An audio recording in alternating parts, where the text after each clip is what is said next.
So in this video, I'm going to be decoding 10 billionaire mindsets that some of the richest individuals in the world have. And this is something that I've noticed in a lot of individuals like Elon Musk, Steve Jobs, Jeff Bezos, Mark Zuckerberg. They have a lot of commonalities. And I've been studying them, watching their interviews. Not to mention, I've met over 2 public companies. Both of them were more than $1 billion actually. And in one negotiation, I was mediating. There was a CEO that was mediating between me and this gentleman who was the major shareholder of this public company, who was actually a billionaire. And I only found out about it a little bit later. So I've been observant, and I have distilled over 10 mindsets that these people have, and I'm going to be sharing them with you one by one. So number one is they think big. You know, whenever something is created in the world, it is first created in the mind. If you don't allow yourself to think big, how will you create something big? So these people are visionaries. You know, they think about ideas that are massive. You know, look at Elon Musk. You know, he wants to go to Mars. He wants to colonize Mars. He doesn't know if this is going to happen. He didn't know if it was going to happen when he started off. He didn't know he would be able to create electric cars. And you know, anybody would be a little bit naive to think he knew in advance that he's going to be able to do it. In fact, he has mentioned that he saw a very small percentage of chance of success, and still he went with it because he thought about it, it inspired him, it called for action, and he did it. So these people don't actually know at the beginning that they will be able to pull this off. Even Steve Jobs, I doubt that he deep down in his heart knew for sure that he'll be able to create this, but he wanted to create it, and he thought about creating it, and he did it. So these people are visionaries. Not only they are visionaries, they are able to communicate their vision and share it with the world, and have that vision planted in a lot of people. And when you can take a vision and plant it in as many people as possible, that's when it becomes a reality. And you can see this with Elon Musk and his self-driving cars. You know, nothing like this exists. Actually, nothing like this have existed. And I don't know if he has achieved it 100%, but he went and declared it, that we're going to get it done. And he got the world behind it. He has a track record, and now he's cracking the problem, and I'm sure he's going to crack the problem. So that's something, you know, to think something that hasn't been done, and to say something that hasn't been done as if it is going to be done, like as if it is given. But they say first, they think first, and then they do later. So they're big thinkers, big visionaries. Number 2, this is a big one, and this is also a controversial one. They're not trying to escape 9 to 5. They're not trying to escape 9 to 5. In fact, they're working 9 to 12. I know there is a lot of advice out there, a lot of so-called gurus or internet educators, and I respect them for the work they do, but there is a lot of talk behind escaping 9 to 5. But let's really look into this, and how the elites are controlling the world, and they're just sitting on the yachts, not doing anything, and the whole world is running around like puppets. Yes, there is a change in power dynamics. There is a dramatic difference in power dynamics, but these people aren't looking to get free from 9 to 5. You know, Vladimir Putin isn't free from 9 to 5. Donald Trump isn't free from 9 to 5. Elon Musk isn't free from 9 to 5. Jeff Bezos isn't free from 9 to 5. You know, Mark Zuckerberg isn't free from 9 to 5. Yes, you can say that, oh, these guys don't have to work. Yes, they don't have to work, but they do work. That's the point. They're not looking to escape work. They're looking to bring their ideas into the world before they pass on. There'll be plenty of time to rest. True escape from 9 to 5 is death, where you don't create anything, and that's when you're truly resting in peace. So these people are not looking to rest. These people sleep very few hours. There is a man named Prince Al Walid who's worth about 29, $30 billion. He was at a time among the top 5 richest men in the world. He's a royal family member. You can look him up. And there is a documentary that I watched of him, and he's working constantly, and he sleeps 5 hours a day, and he's still active. I think he's in his 60s and 70s. President Trump, he's active in his late 70s. Rupert Murdoch has been active in all throughout his 80s, and I think he's 90 years old right now. And there are a lot of individuals in, the so-called elites who are supposedly free from 9 to 5. These people aren't free from 9 to 5. They have no intention of, spending their life on a beach in Bali. That idea, is appealing to mostly, housewives. That's what this idea is appealing to. And they are the ones that, in my view, closest to the people or the community that are free from the 9 to 5, the housewives.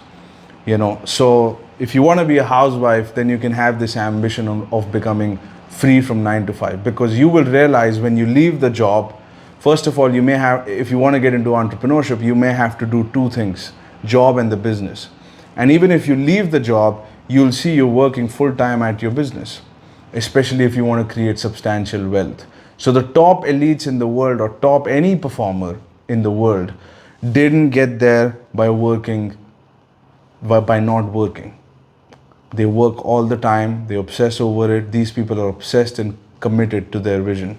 So they're not looking to escape from 9 to 5. And by the way, even Tate, who I find extremely entertaining, isn't free from 9 to 5. He's working all the time.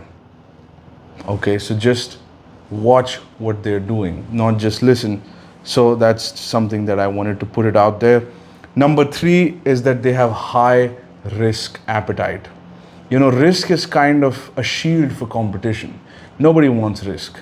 Everybody has a family, they have a nice fuzzy room, a nice blanket, a wife, children, a dog. They want this nice comfort bubble. And that's most people. Most people want to get a wife, children, and a dog and live in a nice house and get under the blanket. But that's not where power is wielded. Power is accomplished through war, and war is risky. So most of the kings also weren't completely free. Even the kings had to go to war, or if they're not at war, they had to defend themselves from other people coming into their kingdom and taking their throne. So it's a constant battle, and these are risky positions. Positions of power are extremely risky. There's a lot of pressure. You can see all the public figures, the kind of things that they're dealing with. It's very high risk, and that is your shield. The most comfortable position in a venue is the spectator position, but the player position almost always has a lot of risk. So these people are, they have a high risk appetite. They can take the pressure, they can take the heat, and in fact they enjoy it, because if the higher the risk, the less people are going to get there. So it's kind of like a protection for them. So if they can get through the fear and get there, they know that most people aren't going to be able to do it because it's just so risky. So that's the protection. And that's one of the reasons some people ask me, Prithvi, I think you share too much. You've revealed a lot of information on the channel. And I'm not scared of it, because I know most people aren't going to execute it. Even if I revealed all the information, I know that most people aren't going to execute it, because I've seen it with my own eyes. When I went to this seminar of buying businesses and creating wealth, a small percentage actually attempt it. Forget about all of them attempt and few of them succeed. Only a few of them actually attempt it. So I've seen it with my own eyes, how knowing what to do, people don't do it. Number 4, they're not afraid of being hated. Billionaires aren't the norm, that. They are an anomaly. They are an anomaly. So they don't care what anybody thinks of them or of their ideas. They saw an idea, they want to speak it out, they want to act it out. They don't care what anybody thinks about it, and most of them were hated. You think President Trump cares about what people think of him, or Elon Musk, or any of these people. Maybe they do, but they still act despite that. They've done things which may attract hate, but they still do it because they don't care. So they don't care how they are perceived. And most people, they want to be successful because they want to care about how they look, how they appear. That's important to them, and how they look in their little group, and how their perceived status, is it going up or is it going down. The billionaires, they don't care about that. They know that in the grand scheme of things, it doesn't really matter, and they just don't care about anybody's opinion. So that's another character trait. Number 5, ruthless commitment to their vision. Once they see the idea, that's it. Once it inspires them, moves them, touches them, that's it. It's kind of like a drug. They get addicted to that vision, and they have to make it happen. That vision doesn't let them sleep at night. They'll give up friends, wives, time with children, everything, to make that vision a reality. And you can see this, most of them, they have their personal life unstable. You can see this with Musk, you can see this with Steve Jobs, you can see this with a lot of people.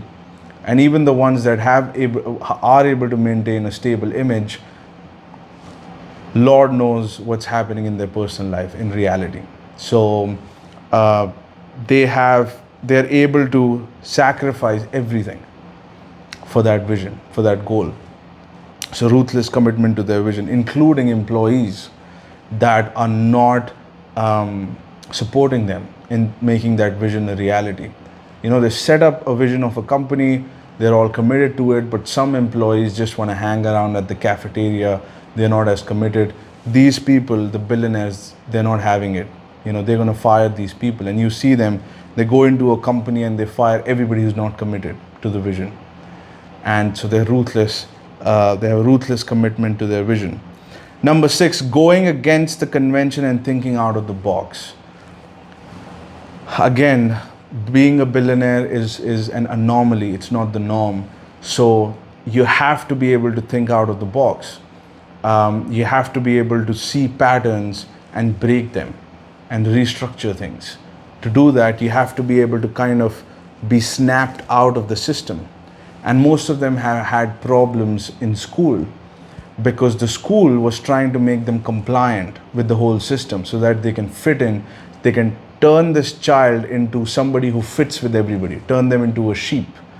But these people see through it, and they are very disruptive and unconventional and out of the box thinker. They will say things which are not in the syllabus. They make their own rules. They play by their own rules. And if some rule is not good, they work towards changing it. So they challenge every norm of the society if they need to make their vision a reality. So they are original thinkers, and they go against the convention, and they don't let the rules stop them. They break the rules a lot of the times. You look at Mark Zuckerberg, it was actually, he broke the rule in Harvard University where he was to create Facebook. So that's a classic example of being unconventional. Elon Musk, he has no degree in rocket science, and he still is building rockets. He's not even an engineer. I mean, he is an engineer, but he doesn't have a formal degree in engineering. But yet he created an electric car, something that hasn't been created. They say Steve Jobs didn't know anything about technology, but he knew something about leadership and making people work together. So he could attract the best minds and create a cohesive environment, cohesive environment for them to be able to create products. So his main strength was leadership and having a vision. He wasn't necessarily a technologist, and he was a great marketer. So that these are the things that are associated with Steve Jobs. So that's unconventional. Most people think they need degrees, they need, an education background or whatever, but all you need is an idea and the commitment and leadership skills to be able to bring the right people together. Because if you have that, you can bring somebody with the qualification that you need. You can attract a lawyer, even if you are not a lawyer. If you need one, you can get it. And I've done that too. So next is Love of complexity. These people don't shy away. That's number 7, is love of complexity. These people don't shy away from complex problems. They thrive in them. Why? Because most people get paralyzed when they are faced with complications, and most people avoid complications, and they kind of go into a corner and live a simple, easy life. They work on small problems and they solve them. But these people take on complex problems that may take a decade to solve, 15 years to solve, and they give their life to solving that problem, and that's how they get rich. And they're ahead of the curve, and they don't shy away from complexity. I mean, think about the rocket company of Elon Musk. How many complications does that have? And if you don't want to take him as an example, look at Trump. And I've read some of his books. He would take the nastiest areas, that he would have a vision for. He'd take a nasty area in New York, which is kind of dead, and he would take an abandoned building, and which would have lawsuits. The bank would be foreclosing the property. The building would be listed for bankruptcy. There'll be so many problems, so many legal problems. It would not have paid their taxes, so it would have that problem. He would enter into that situation, get their advisors, look at it from every angle, and he would flip it around. And he would renegotiate with the government, renegotiate with the bank, renegotiate with the seller, and find a solution. And sometimes, he mentions in the books, these solutions would take him many, many years, but he would persevere through it. And he said, don't shy away from problems. Thrive on them, solve them, use your creative mind. As an entrepreneur, you get paid to solve problems. So you can't get paralyzed when problems come, extremely complex problem. I'm not talking about problems that can be solved in an hour or in a day. That's how employees think. But these billionaires, they'll take on a problem that may take 10 years to solve. But once they solve it, they're going to get rich. They know that. But it's just the joy of solving something and taking away that problem out of this world. You look at Uber, easy access to cabs weren't available. It was a very complex problem around the world. Somebody went and used their mind, got the right people together, and took that problem away from the world. It was very satisfying that they were the ones responsible to take away a problem. Imagine you were responsible for taking away a nasty, complex problem that actually invaded everybody's life, and you just took it away. And you made a bunch of money from it. I think it's amazing. Number 8, production mindset, not consumption mindset. They are players, not spectators. They always take a position of being a player. Always. And this is not just true with billionaires, but even athletes and a lot of the high performers. They don't want to sit on the sidelines. They don't want to sit as a spectator. They want to put themselves on the line. It takes a lot of risk even, and I've noticed this when you create a company, you have a vision for the company. It's just something that you wrote on a paper, to be honest with you. It's not there, it doesn't exist. You just came up with it, you wrote it on a paper, and you could keep it to yourself, not tell anybody, and just listen to other people's ideas, and then you're the spectator. But it takes a whole different person to be able to share that idea with somebody. Take a player position and sharing that idea with people, knowing fully that you don't know if this is gonna be successful or not, whether you'll be able to make it happen or not. But putting yourself on the line, exposing yourself. And there is a certain vulnerability to that, to being a player, to being criticized, to being ridiculed. A lot of these people's marriages break because of the publicity that they have. So-and-so person was seen with so-and-so person, molested somebody, and they didn't do anything. You look at Johnny Depp, he was falsely accused of something he never did, and he was crucified. And the reason that is because he was in the public eye. He was a player, he wasn't a spectator. So they're willing to take the heat, and they're willing to become a player, and they're not looking for safety net of the sidelines and of being in the audience. They don't want that. They want the limelight. So that's another thing that I noticed. Number 9, They're long-term thinkers and they can foresee the future. So they think over a long term and they can anticipate the problems that can happen in their vision and start making the corrections in advance so that the future stays secure.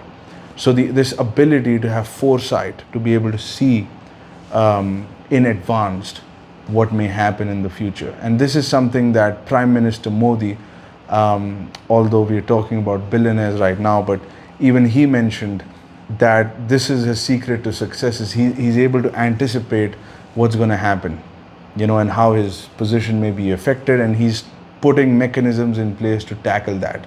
So ability to see the future and foresee what may happen in the future and the risks that may be associated with that thing and protecting that. These people have to deliver on milestones, outcomes that they said that they were going to perform on. Like Elon Musk, he has to deliver now on this self-driving car. So he has to be almost have a godlike ability to predict the future, that by this date we're going to launch it. And he may be off a little bit from time to time, but the fact that he's able to say it, anticipate the problem and solve it, that tells you a lot. And he also talks about AI and the risks of AI. He's thinking way into the future. So that's something that they have, is ability to foresee the future. I mean, think about it. If you just think short term, you're going to end up making a lot of stupid mistakes. For example, just as simple as drinking alcohol. If you do it one day, is it going to do anything? No. It's a short term thinking. If you do it for a week, is it going to do anything? No. If you do it for a few months, is it going to harm you too much? Probably not. A year, maybe a little bit, but not too much. But what if you drank for the next 15 years every single day? Or for the next 20 years? What happens? How do you look like? Where is your career at? How is your family like? How is your body shape like? How is your face like? How is your mind like? How is your thought process like? How is your internal experience like? If you run a scenario over a 10, 15, 20 years and measure the implications of your actions, then you will see the true picture of what this one thing can do to destroy your life. And you could take this with any bad habit, any negative habit. You could take this and you can stretch it over a long period of time, and then you'll have a totally different effect. But if you think short term, what's the problem? There is no problem if you think short term. Anything simple, not consuming information, not reading a book, for example. If you don't do it for a day, does it do anything? No. For a week, probably not. A year, probably not. But what if you don't read any books and you don't educate yourself at all? You don't have any mentor, any courses, you don't consume any information in a video format or in a written format. What's going to happen? Your mind is not going to grow. And the whole world has moved ahead with various kinds of knowledge, and you'd be left behind. So, and what kind of results and outcomes you'll have? You can measure all of that if you think long term. So having a long term view can help you anticipate future problems. I remember at the age of 17, I wrote down all my goals. And I started off with financial goals, the cars I want to have, the money that I want to have, and the travel that I want to do. And I started, and how much fame and all of this stuff. And I wrote everything down, and then the final category was health. What do I want for my health? And what I saw in this vision, in this goal, and at that time I had some addiction problems. I was partying a lot, drinking a lot, even doing some drugs. And if I were to look at that, if this goal actually happens, all these financial goals happen, I saw that I would end up destroying myself. That's what I saw in my vision, in when I was creating my future in the form of goals. I saw if my goals happen right now, I would end up destroying myself. Why? Because I'll have too much money, too much power. I was living with my mom, so I'd take my own apartment. I'd invite all kinds of bad people. I may get into cocaine addiction and all kinds of drugs. and I may die of overdose or something because I would not know how to handle it. Because I mentally, psychologically, physically, I would not know how to handle it. I was too young, I was 17. And this is exactly what happens with rock stars. A lot of the rock stars, unfortunately, and celebrities who get successful early, their mind and bodies weren't prepared. They didn't think about these scenarios. They didn't think that their environments are going to be disrupted by promoter type of people, or people that don't have the best intentions for them, that they're going to get this celebrity hooked on some drugs and exploit them financially. I mean, they weren't thinking all of these things. They didn't have the foresight, unfortunately, you know. So when I saw that if I go after finance first without working on my mind and body and environment, I'll be finished. So this is what I did. I said, not finance first, we're going to focus on health first. And I did over 7 or 8 yoga programs and meditation programs, and I worked on my mind and body, and I got rid of all the toxic people. And I'm completely clean now, and it's been 13 years, and I'm proud of myself that I started making money a little bit late, and that's fine, because if I started early, I would go out of control, because I was out of control and I needed to take control of my mind. And guess what? A lot of my friends are addicted to cocaine, are addicted to alcohol. So what I was seeing was really the future. And that is the trajectory that these people went into. And they went like this, and I went like this. Just because I sat down on a paper and I anticipated the problem at the age of 17, that these are the things that can happen if you get too much power and if you don't have the sense how to handle it. So, very important lesson, long-term ability to think long-term and anticipating the problems that can happen. Number 10, a customer-centric focus. They're not focused on the money. They're focused on the product. They're focused on not even the product. Actually, they're focused on customers. An obsessive, customer-centric focus, because they know if they take care of the customer, that's where the money comes from. A company is not financed by investors, and you're not going to be rich because an investor is going to invest in your company.